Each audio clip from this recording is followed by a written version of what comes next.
I used to think, okay, I have to turn up on this set where there is crew everywhere and mayhem everywhere, and I would block it all out. I would put headphones in and sit in a corner, and if anyone spoke to me the wrong way, it might ruin something. If, you know, I was just learning, you know, and I was really desperate to be good and desperate to get it right, whatever that means, you know. As I've studied, as I've trained, as I've been on sets, as I've tried different things, I'm now in this place where, like, when I turn up on set, I don't have headphones anywhere near me.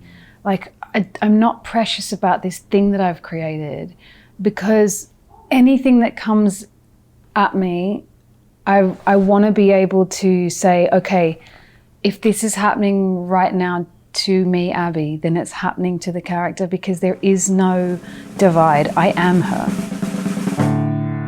Filmmaker Magazine presents Back to One with Peter Rinaldi. Abbey Lee is an actor. She sat down with me on the Upper West Side of Manhattan to talk about the work. When you get a new role, is there a typical thing you do to kind of wrap your arms around this new character that you have to inhabit? I think every role and every character asks for something different.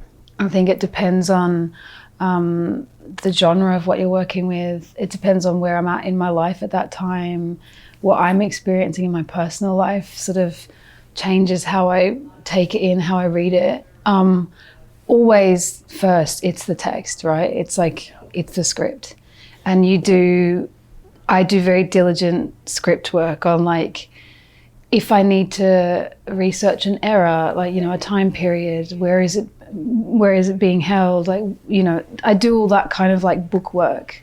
And then there's just the process of like getting over the panic. I always have this like panic of like, oh, how do I even begin here? Especially if it's like a big role, you know, I'm like, how the hell do I even start this thing?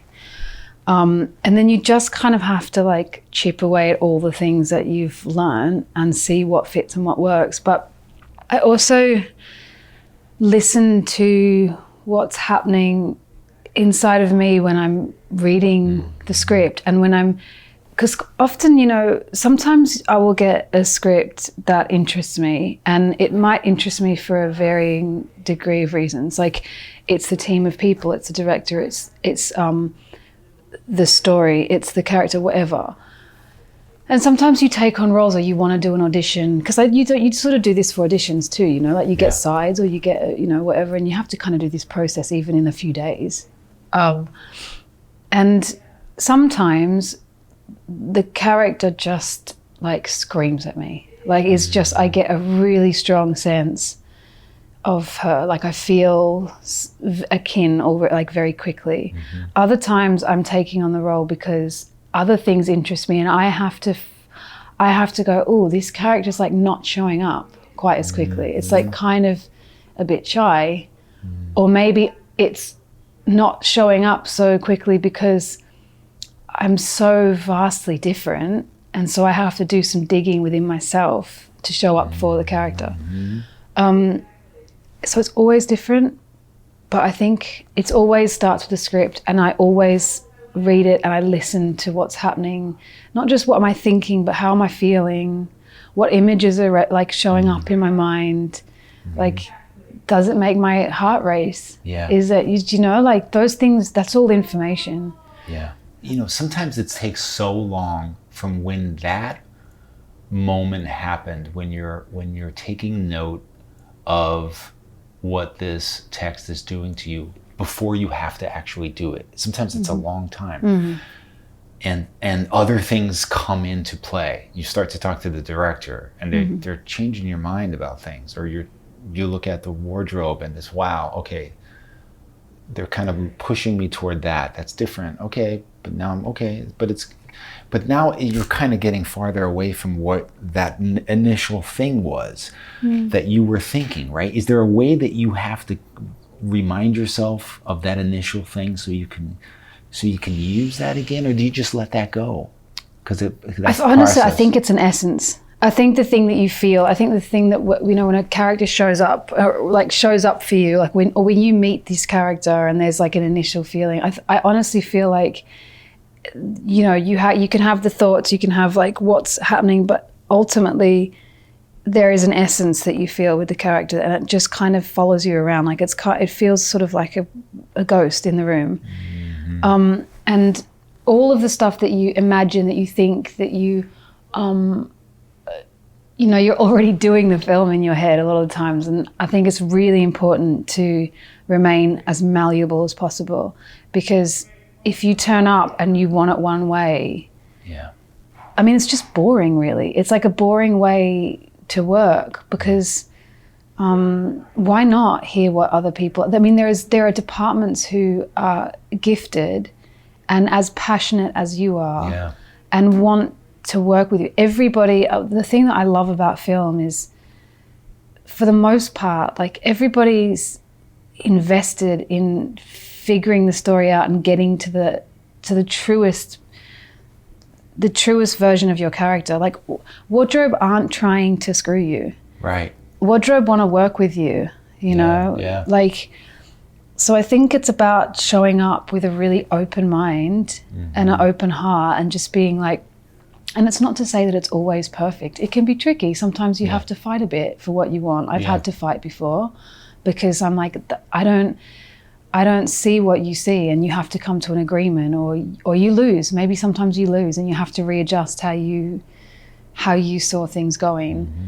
But at the end of the day, it's not just, I mean, it's a team thing, you know. There's like a lot of people who have a job to do. Right. And they're all artists. They're all artists, So like, you got to figure it out. And then the tricky thing too is, and there's also, you know, there's money people looming over the top of that. You know? There's like people who have to make numbers. So I think it's just about like just trying to stay malleable. And like, if you have to bend, can you bend in a way that still keeps you inspired and on the path that you want to be on? And I think there's always a way. Like, you can always find a way, and you know, it might not turn out how you thought it wanted to, but I think you can always, you got to find a way, you know? Yeah, and you could work with it. You could work with it no matter what. Were you always thinking about acting, like even like you spent like 10 years as a model, like a professional model, right? I've modeled for 20 years now. 20 years, oh my God. So I mean, you're still modeling every once in a while now, right? But in that time when you were really doing it as a profession, were you, or even when you were like 15 when you started, like were you thinking about acting? No, I didn't. No, it all happened. It all happened in quite an amazing and strange way. I'd been modeling for 10 years. You know, I started modeling at 15. And in my sort of mid-20s, you know, modeling serves like it has served a great purpose in my life. I traveled a lot. I made good money. Yeah. I got to leave Australia and like see the world, you know, like it opened up a lot of doors for me, but I also found it really painful and difficult, and I didn't like it.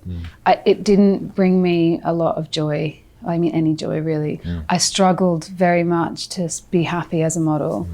And I think a big part of that, I mean, there was a range of reasons, but one of the main reasons was I was a very creative person. I am a very creative person.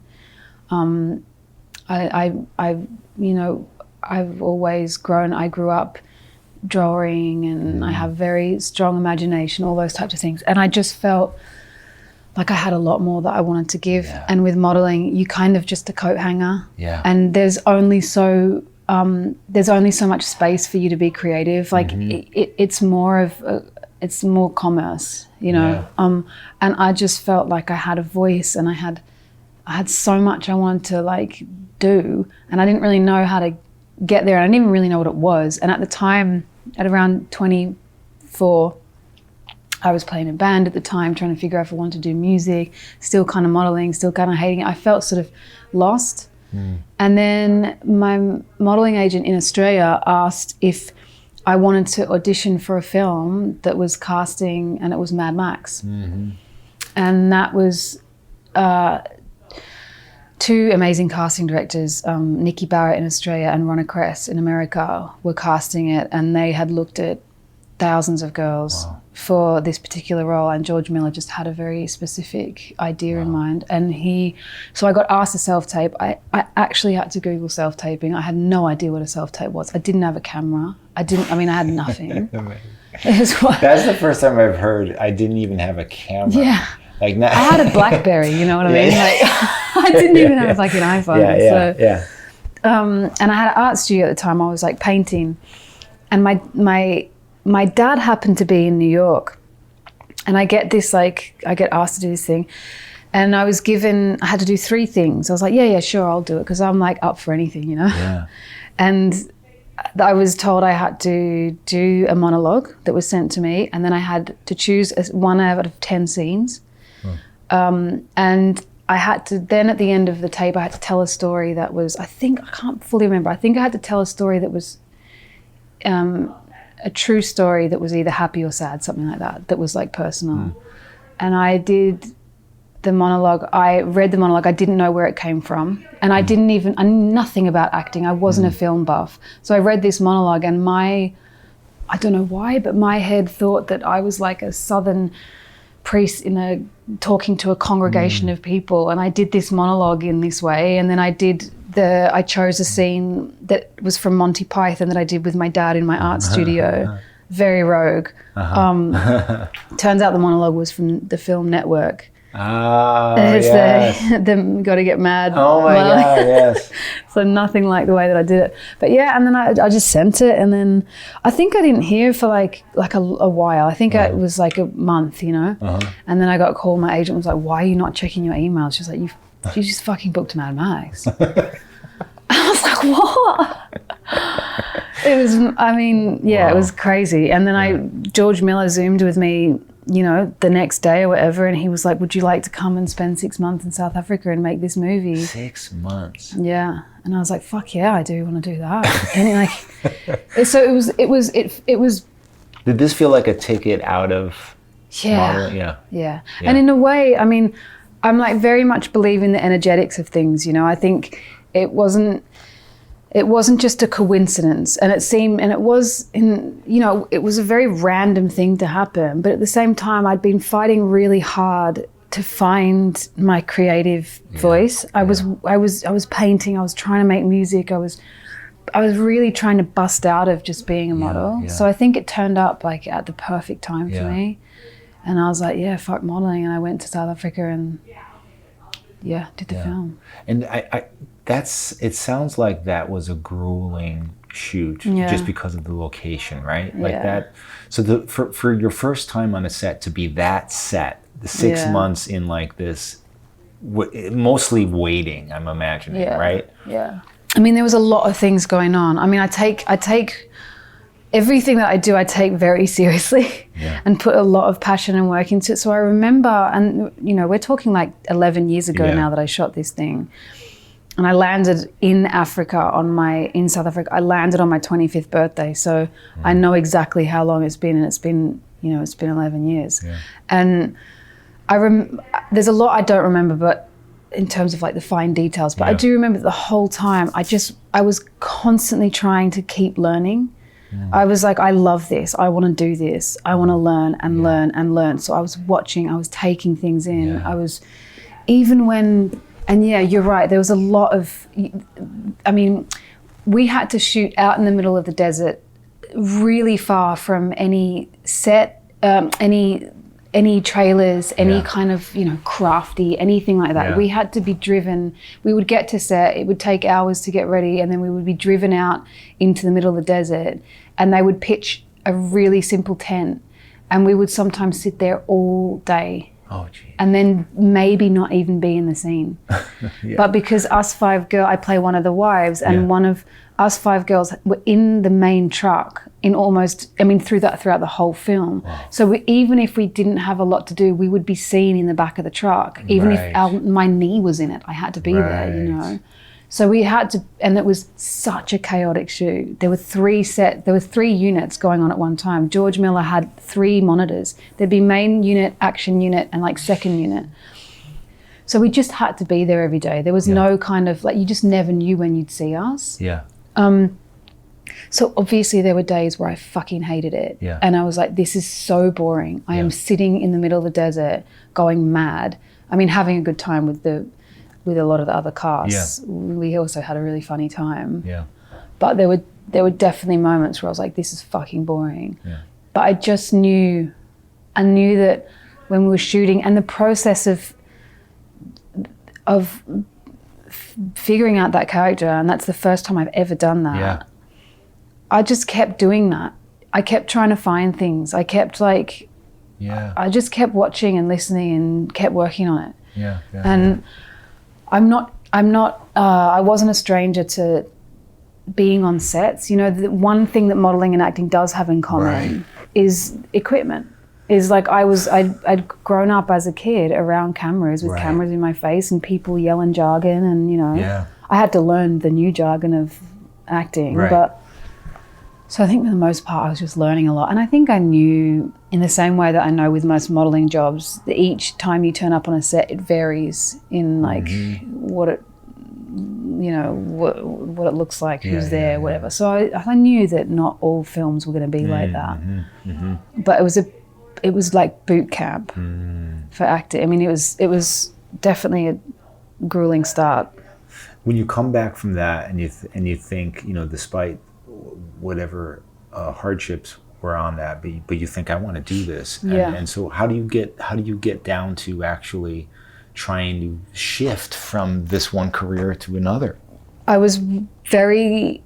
I really wanted to be taken seriously as an actor. It was very important to me that I didn't just become someone who was like a model trying to like get an acting gig. I really wanted to be.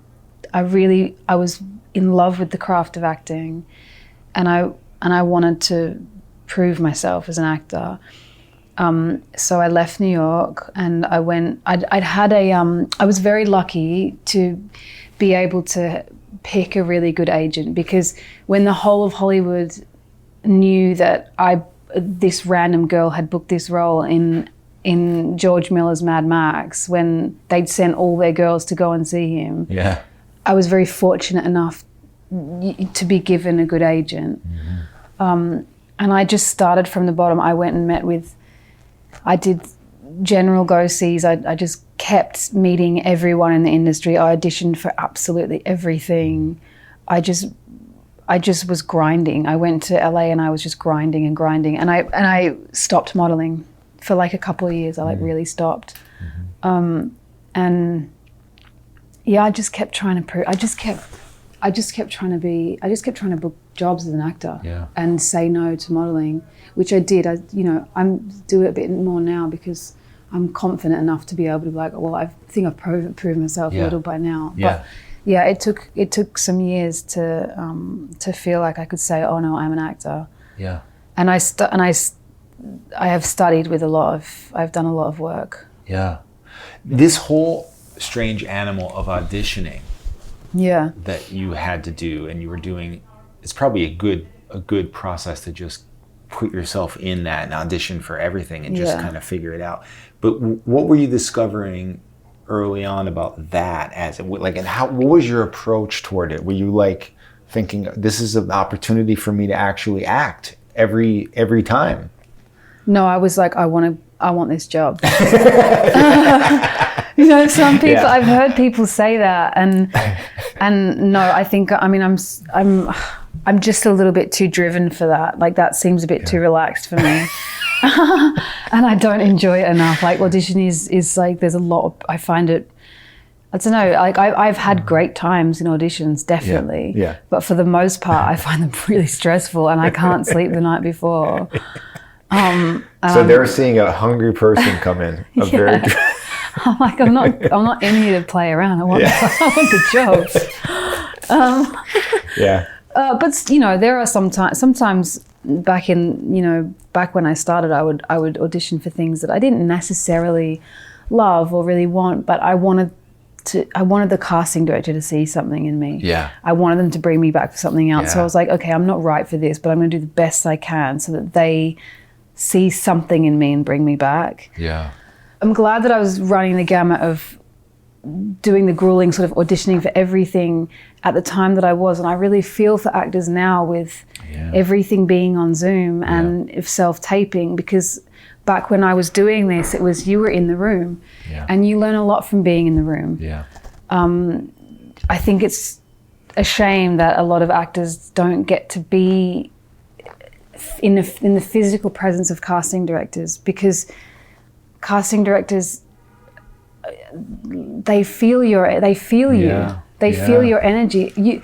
I mean, we all know this thing of like, you're one person on a Zoom, in a video or in a photo even. And then when you meet a person in real life, it can be so shockingly different. I haven't thought of this like that. You know, so it makes me changes sad. everything. This might actually change everything, and we're not really realizing it. Like, if everything's getting cast because of this, it's getting cast for a whole other reason than we're not even aware of, like, in a way, right? Because of that energy thing. But then again, maybe it's better in that way, because we're seeing somebody on a screen. They're going to be on a screen if we cast them. Whereas in person, they may be giving an energy that doesn't translate to the screen. Maybe it's actually better that everything's on Zoom. But remember that they're taping you while you're auditioning. Oh, that's right. So you get to they watch it afterwards. That's right. You know, and they might realize when you walk into the room, oh, this person actually feels like this other character. This person feels like, oh, this person would go so well with this other person. Right. And there's the good and the bad to it, because obviously the brilliant thing about self-taping is that you can do it from anywhere, and that I don't have to live in LA, thank God.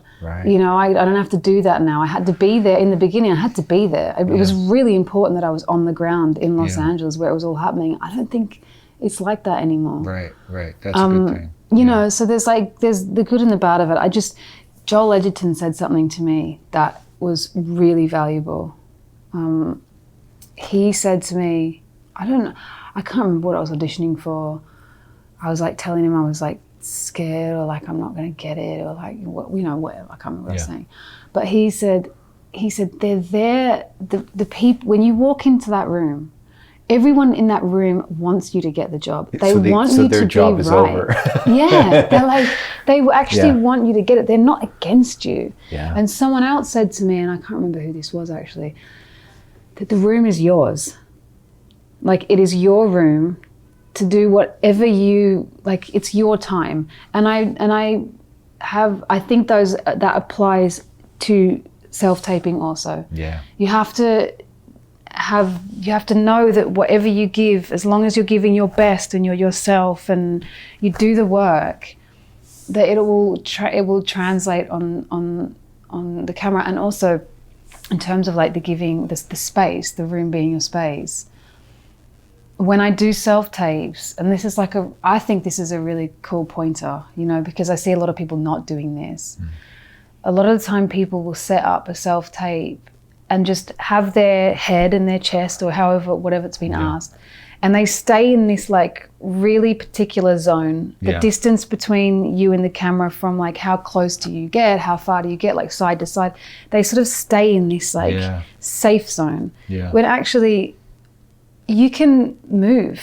You can get really close to the camera and just show the casting director your eyes. You can turn around, you can walk off, you can come back. And so I try with my self-tapes to use that feeling of like the space is yours. I try and create that in a video as well. That's so important. People don't realize that. That also shows confidence. It shows like it shows you're in control, kind of. You're not afraid. Well, you also create an atmosphere a bit, you know, because when I'm sitting in this room with you and I've got books around me and I can see a map behind you, and like as I'm talking to you, I'm taking in the space, and it is clear that we're in a room that has a lot of character. And so when you do a self-tape, I like to be like, well, okay, this character's sitting outside and she's leaning against a brick wall. Are there strangers walking past? Is the sun in the sky? Like you can create like an atmosphere and you can respond to it. and move around in the space. And I think that kind of like, it just makes the tape a little more three-dimensional, you know? Right. I recognized that the most when COVID happened and I was doing acting classes on Zoom, and I was watching people in their space, and I was like, oh, it's so interesting how some people are like creating a whole world just in a small frame. Mm-hmm. When Uncle Vanya came around, here's a opportunity to be on the stage, which you've never done, right? At that point. Was this just you like, okay, this is another challenge, another thing that I want to conquer? Or was it just like another job? No, I was desperately trying to get on stage. I was in London, and I live in London now, and I was just battering my agents to just get me in the rooms with theatre people. I want to meet all the theatre casting directors and any producers that I can meet. And I did a similar thing in London, what I did in LA when I started acting. Is like, I was just like, I really want to be on stage. You didn't have a fear of this? Yeah. Yeah, man. That. But it's thrilling, isn't it? And like all my favorite actors, they all have a history on stage. Yeah. And I was like, okay, because I'm just, I came at this so late, and I didn't grow up being passionately like wanting to be an actor. My family are not artistic people. I wasn't surrounded in it. So I'm still learning things, and the first time I ever went to an acting class, I'd never read a play before, and I'd never seen a play before. Wow. And I was like 27. Wow. And I remember reading the first play I read. I was like, oh, how the hell do you read this thing? This is so whack for me. That's But by the amazing. time I got into it and fell in love with I remember reading Tennessee Williams and being like, oh shit. I want to be Blanche, So I just fell in love with theater, and I just researched all my favorite actors and was like, okay, they did, Gina Rowlands was on stage. I got to get on stage because I'm not going to be a good actor until I've got on stage, Yeah. And I'm still trying to get on more stages. It's tricky to, it's just as hard to get on stage as it is on film. Yeah. Like, I hoped that it would kind of be like, I can just audition, and if I get it, I can go. But it's tricky. A lot of theatres have relationships with actors, Right. and they like actors who come out of schools, and Right. so it can be tricky. But What was that experience like, though, for you on having to do that every night? It was just different every night. There were some nights where I found it thrilling, and I felt like I had all this energy coursing through me. And then there were nights where like I was tired and it was boring me a bit. And they're both everything that happens when you turn up on stage. I like to be intrigued by it and like really listen to it and like use that and see what happens to the character. Like if you play Yelena on a night where you're fucking bored, like that's interesting. Yeah. Because Yelena is like walking around this house bored out of her mind. So like it's great those nights, or if something happened during the day where I was so angry at someone in my life, like Yelena's got a lot of rage. She's angry about like everything that I've felt during the day or the night, whatever, everything that was leading up to going on stage was always useful. Always. And I just it's fascinating to me that you can play the same character and do the same thing every day and still be like, oh, that's what that means. Or, oh, I didn't look at it like that. Or like, I think that's really cool. Did you fall in love with Chekhov through this? Yeah. Yeah, honestly, I think when I first read Chekhov, I was like, well, I don't really see what's so interesting about this. Yeah. And then you get into it and you're like, oh, this is so deep, and this is still, it's just relevant, isn't it, always? It's like the crux of life. Yes. He writes about like just life. Yeah. And it applies to everyone in the whole world, Right. no matter where you are or who you are. Like everyone knows the pain of love and the ache of not getting what you wanted out of life. Right. And everyone knows those feelings. And that's what's so brilliant about him, is he just writes something that's so universal. Yes. What can you tell us about Horizon? Can you tell us anything? Yeah.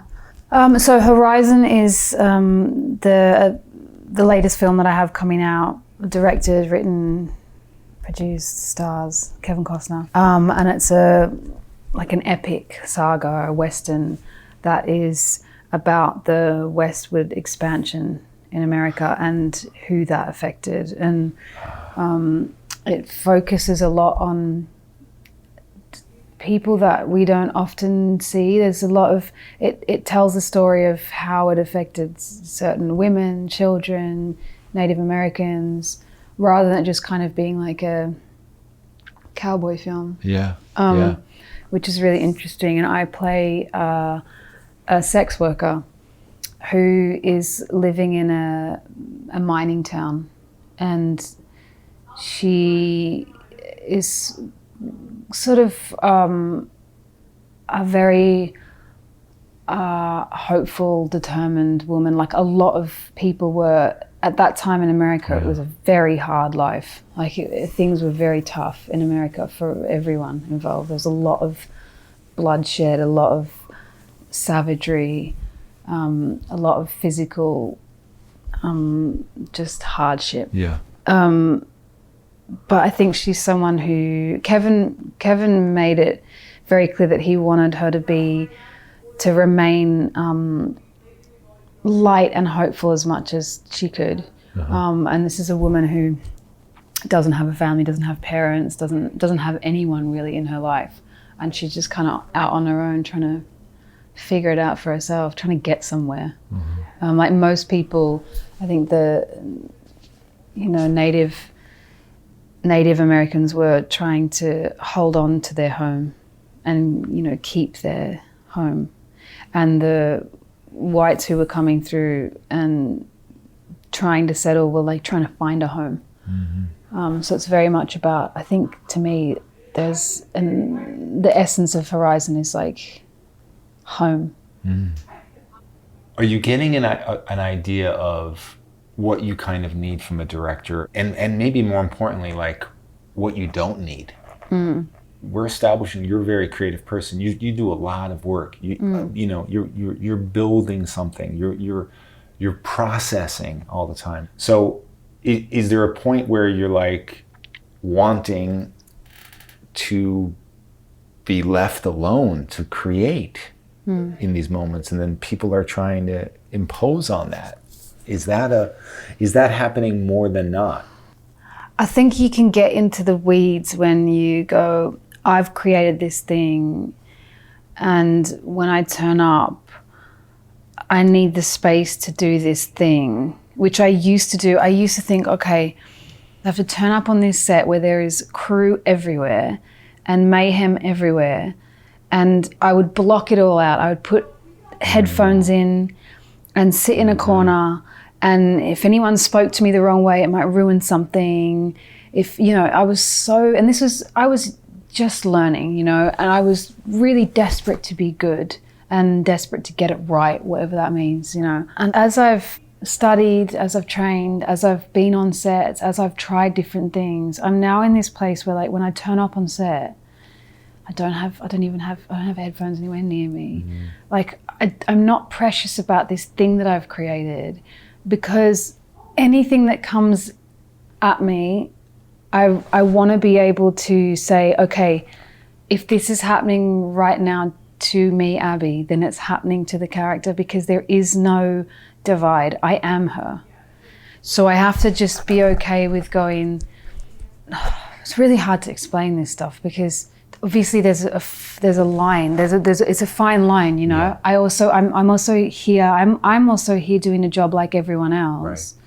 And that means I do need some level of like, I need that to be respected in the same way that like I understand the boom operator has to stand like 2 feet from me and maybe stare right at me during a scene. Like I also hope that people, if they see that I'm trying to do something, that they allow me to do that thing. I think with a director, what I like is, I always like for them to have an amount of trust in me, to give me the chance to try something, but then also have the confidence to work with me on it. Like if I'm not getting there, you know? Because I am vulnerable enough to kind of go like, oh, I don't know how to do this. Like, what do you think? Yeah, sometimes from a director in particular, I want them to just trust me and give me space. And other times I'm like, no, I need you to like guide me here. Yeah. And I think it's really important to have conversations before you get to set so that we're not wasting anyone's time. Because time is precious on sets and I don't like wasting people's time. So if they're willing, I'd like to have some conversations before we even turn up on set. So that when I get there, I'm not, you know what I mean? So there's like a mutual understanding of what might be going on. Right. When you're in a scene with the person who wrote it, who's also the director, like Costner, what is that like as for you? Is there like a situation happening where obviously he has to play the scene with you as an actor, so that's great because he's an actor and he knows kind of what you need or can at least empathize with you because he's in front of the camera with you. But then he's also the writer though, so he's like you're like he's judging how I'm doing this material, and he's the director, so you need him for what you're talking about. Yeah. What's that like? Kevin's interesting because he, you know, obviously he's not just directing like, you know, a film. We were in the mountains of Utah. Like we were like in Utah in this vast landscape with, you know, dozens of horses and hundreds of extras. And he's having to manage all of that while also manage me and manage himself because he's got to be in the scene, you know.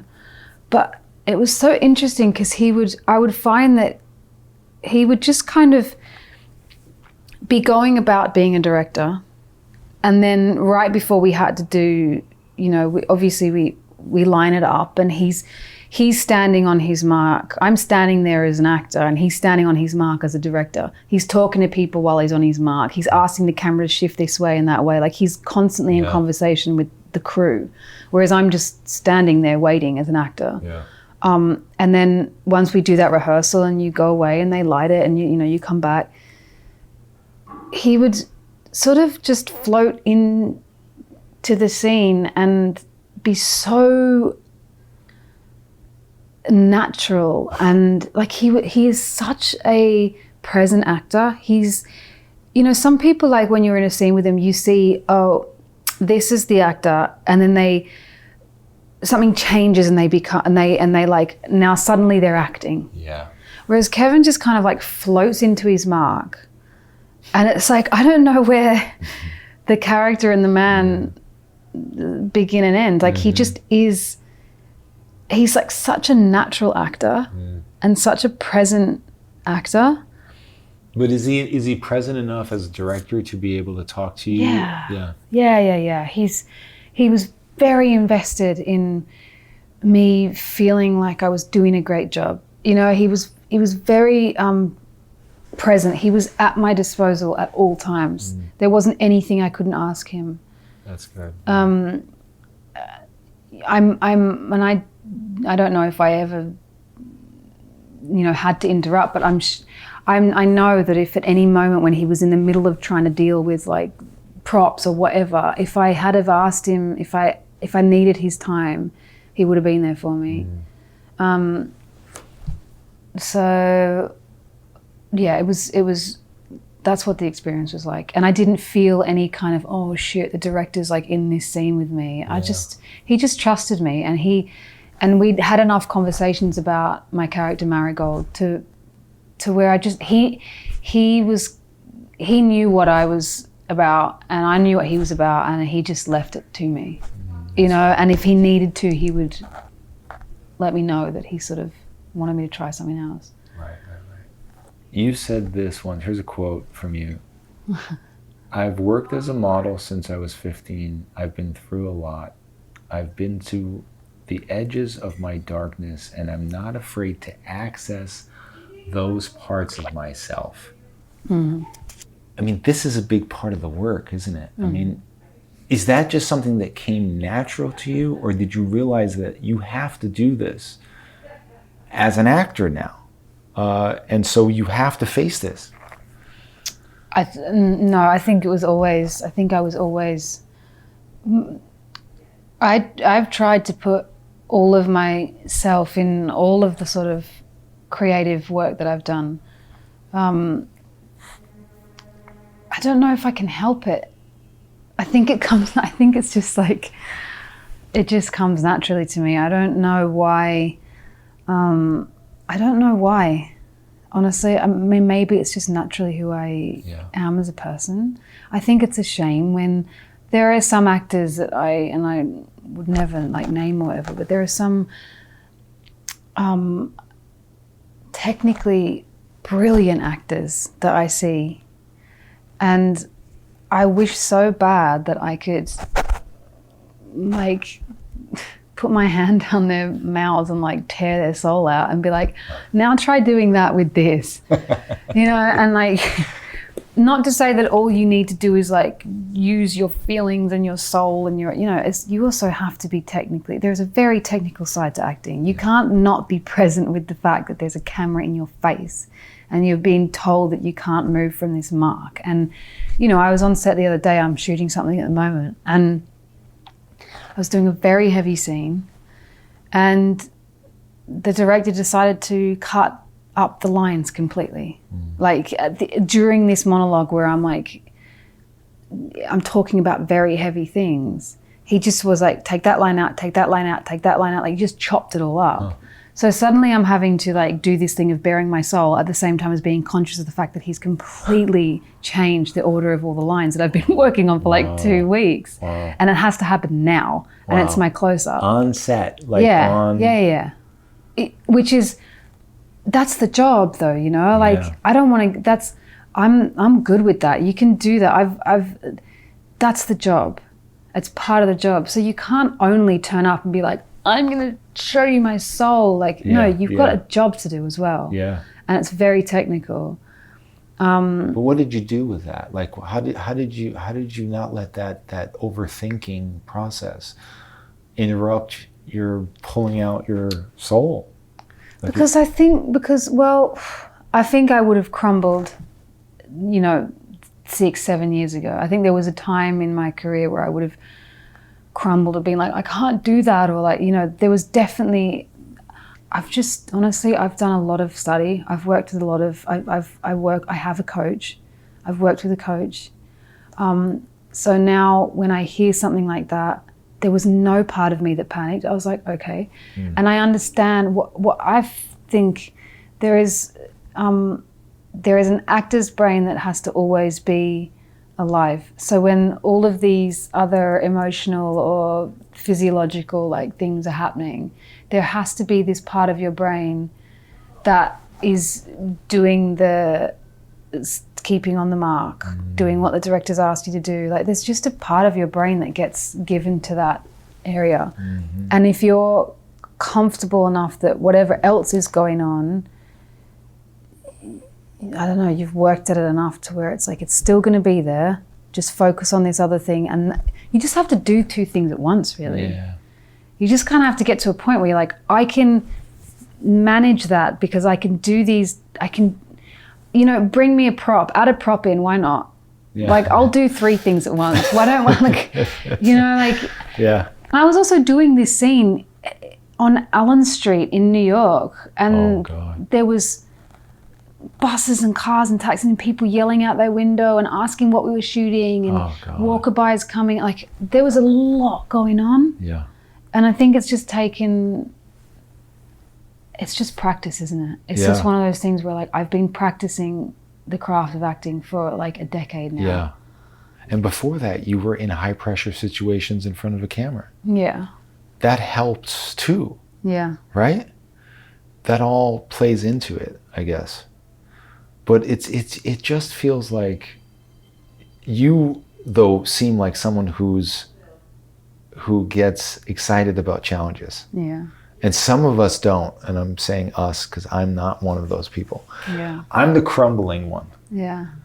Cut 3 of these things? Are you crazy? Yeah, well... That's an editor. Cut it out later. Yeah. I have to do it this way. I'm sorry, otherwise we're not going to lunch. Yeah. You know, I'm not... But that's it. I'm not getting another job if I do that. Yeah. Isn't it true, though? You enjoy the challenge of it. I do, yeah. I like... Yeah. But I'm a bit of a masochist like that, you know? And I'm not... But maybe that's part of it, though. I think you have to be a little bit of that. I'm saying this in a whisper because this may be offensive. Well, yeah, I think it can really tear you up. But I think, I don't know, life's tearing everyone up anyway. I kind of, the way I look at it, it's like... You might as well do it for art. Yeah, I'm like, you know, life's shit. You know, it's great. But it's also like, yeah, it's a lot of really... you know, sad things have happened to me in my life. A lot of really sad things have happened to most people. Yeah. And like, I don't know, it's kind of like, it's there, it's always going to be there. You can't rid yourself of the experiences that you've had in this life. So like, I'm interested in using those things in my work. Yeah. And I don't know, I say all this, I'm also fully aware that like, I'm still figuring it out, and there's still a lot that I want access to of myself. Like I'm still figuring it out. Like it's taken me a long time and I'm still trying to figure it out. Yeah, you know, it's a really long process, I think. Yeah. If you want to like really get to the core of acting, it seems to keep like widening as I get closer and closer to the center of it, you know. I'm like, shit. Yeah. That's what's fascinating about it, though, right? Yeah. If we were to come back together 10 years from now, yeah, what would you want to... This is a weird... See, I can't fucking say things. I'll eventually say it and edit all this out, and no one will know that I don't know how to talk fucking English. You should just keep this stuff in there. It's great. I hate some ways of saying this, and I don't want it to sound dumb. Like, I don't want this to be like about career, about fucking success or anything. I'm talking about, if we sit down again in 10 years, you'd be looking back on these 10 years since we met. And so what do you want these 10 years to be filled with in order for you to be happy when we sit down again? Honestly, I like love. Like, as much as there's like, I think as I've gotten older, I'm really passionate about my work, but I'm also really passionate about like having a nicer life, like being happier, and you know, nurturing relationships. And I think if we're talking about, if I look back in 10 years, what's given me a happy life, yeah, those things. But I also want to keep doing what I'm doing. I also want to keep acting. I'd like to write something. I'd like to direct, maybe. You know, I'm at the point now with acting where I'm like, oh yeah, I want to keep doing this, but I also want to see like, what else can I do? So I want to keep exploring. I'd like to look back on the last 10 years and be like, you know, I was a really good partner. I was like a good friend, and I am anyway, but just like keep doing that more and more, and like letting that in my life. Because I think when you're someone who's like really obsessed with your work, you can get a bit blind with your obsession. Yes. And like hurt your personal life. Yeah. So I want to nurture my personal life while also just keep exploring, you know, my work. And I just want to try something. I want to try something new, you know? Yeah. With the work. Abbey Lee, thank you so Thank you. much. Thanks. Back to One is a production of Filmmaker Magazine, which is a publication of The Gotham, formerly IFP. Listen to back episodes of this podcast at filmmakermagazine.com or wherever you get your podcasts.